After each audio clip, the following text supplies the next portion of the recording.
दोस्तों, ज्ञानेश कुमार ने बीजेपी की लाडली सरकार के लिए रातों रात अचानक एकाएक नियम ही बदल डाले।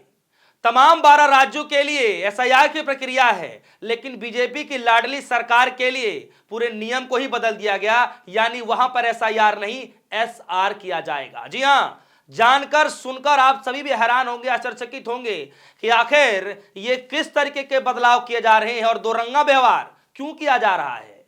मतलब कुछ दिन पहले ही ज्ञानेश कुमार बकायदा 30 से 40 मिनट का प्रेस कॉन्फ्रेंस करते हैं दोस्तों, और बकायदा बताते हैं कि 12 राज्यों में एसआईआर की प्रक्रिया लागू की जाएगी और साथ ही साथ में जो केंद्र शासित प्रदेश है वहां भी लागू किया जाएगा। लेकिन असम दोस्तों, असम ऐसी सरकार जहां पर भारतीय जनता पार्टी की सरकार है, वहां पर भी सन 2026 के अंदर चुनाव होने जा रहा है, लेकिन वहां पर एसआईआर की प्रक्रिया लागू नहीं की गई। अब जब सवाल उठने लगा दोस्तों कि तमाम राज्यों में एसआईआर की प्रक्रिया कराई जा रही है और जहां पर बीजेपी की सरकार है, असम सरकार के लिए जहां पर बीजेपी की सरकार है, बीजेपी की लाडली सरकार है, हेमंत बिस्वा शर्मा की सरकार है, वहां पर एसआर लागू किया गया है।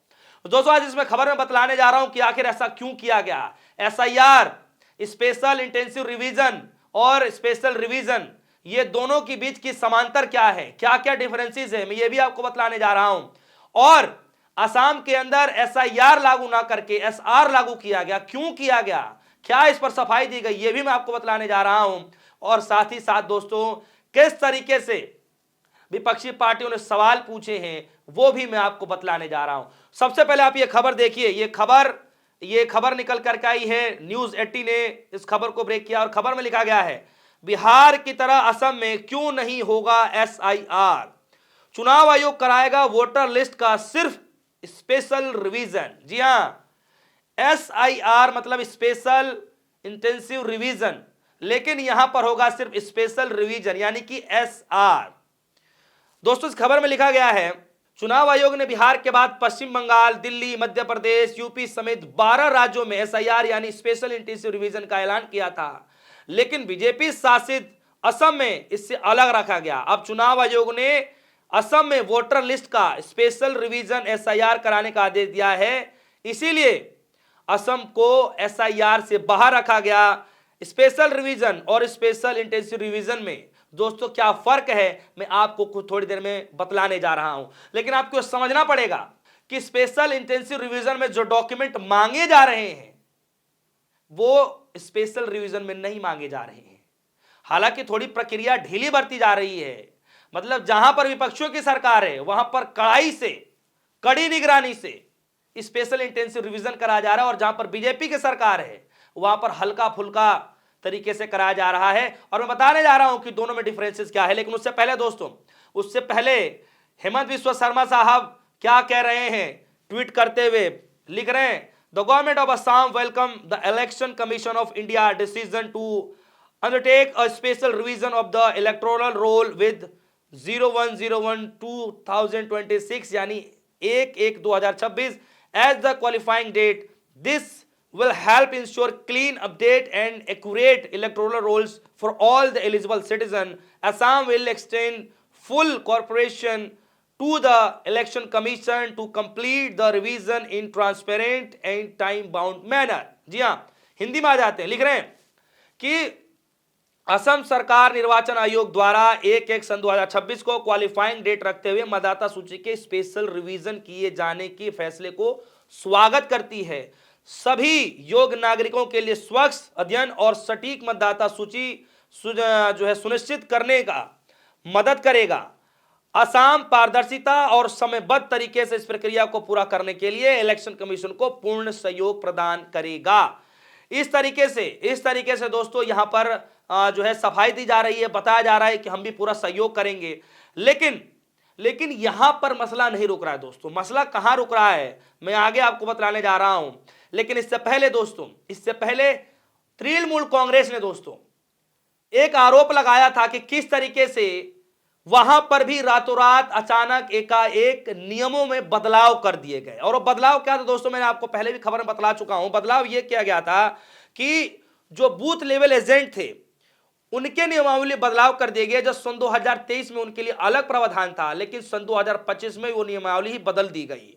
दरअसल सन 2003 में यह लिखा गया था, यह बताया जा रहा था कि बूथ लेवल एजेंट यानी बीएलए उसी हिस्से के मतदान होने चाहिए, यानी वो उसी इलेक्टोरल रोल मतदाता सूची में उसका नाम पंजीकृत होना चाहिए जिसके लिए उन्हें उससे नियुक्त किया गया, यानी वही का होना चाहिए जिसमें नियुक्त किया जा रहा है, उस वोटर लिस्ट में उसका नाम होना चाहिए। लेकिन सन 2025 में दोस्तों उसको बदलकर यह लिखा गया है कि यदि उस हिस्से में बूथ लेवल एजेंट उपलब्ध नहीं है तो उस विधानसभा क्षेत्र में किसी भी पंजीकृत मतदाता को बूथ लेवल एजेंट के रूप में नियुक्त किया जा सकता है, जिसको लेकर तृणमूल कांग्रेस ने आरोप लगाते हुए कहा कि भारतीय जनता पार्टी अपने तरीके से मैनेज करना चाहती है, इसीलिए बूथ लेवल एजेंट को बाहर से भी ला करके बैठा सकती है, इसीलिए नियमों में बदलाव किए जा रहे हैं। यानी 11 तारीख को जिस दिन बिहार के अंदर चुनाव होता है दोस्तों, मतदान होते हैं, देखिए कि उसी दिन चुपके से रातों रात एकाएक अचानक से नियमों में बदलाव कर दिए गए। बीएलए वाला जो पश्चिम बंगाल के अंदर चुनाव होने जा रहा है, और आज एक और बड़ी खबर निकल करके आई कि तमाम राज्यों के एसआईआर प्रक्रिया हो रही है और उस नियम से अलग हट करके असम में एसआर लागू कर दिया गया है।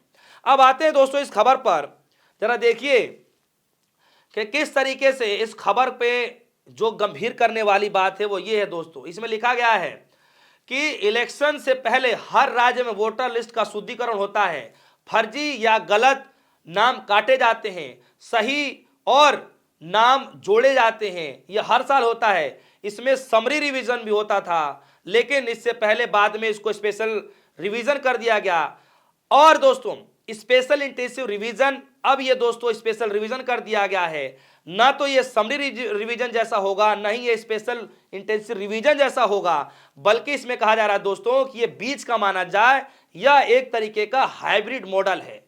ना ये तो स्पेशल इंटेंसिव रिवीजन है और ना ही दोस्तों ये समरी रिवीजन है, इन दोनों के बीच का इसको माना जाए, यानी हाइब्रिड मॉडल इसको माना जाए दोस्तों। और इसमें यह कहा जा रहा है, मैं आपको पढ़कर बता देता हूं कि अलग क्यों है, ये अलग क्यों बताया जा रहा है दोस्तों, इसमें अलग अलग प्रक्रिया क्या है। जरा देखिए, एसआईआर जब होता है दोस्तों तो नागरिकों के आधार पर गहन जांच की जाती है, डोर टू डोर वेरिफिकेशन किया जाता है, डॉक्यूमेंट को जांच पड़ताल किया जाता है। यह स्पेशल इंटेंसिव रिवीजन के दौरान होता है दोस्तों।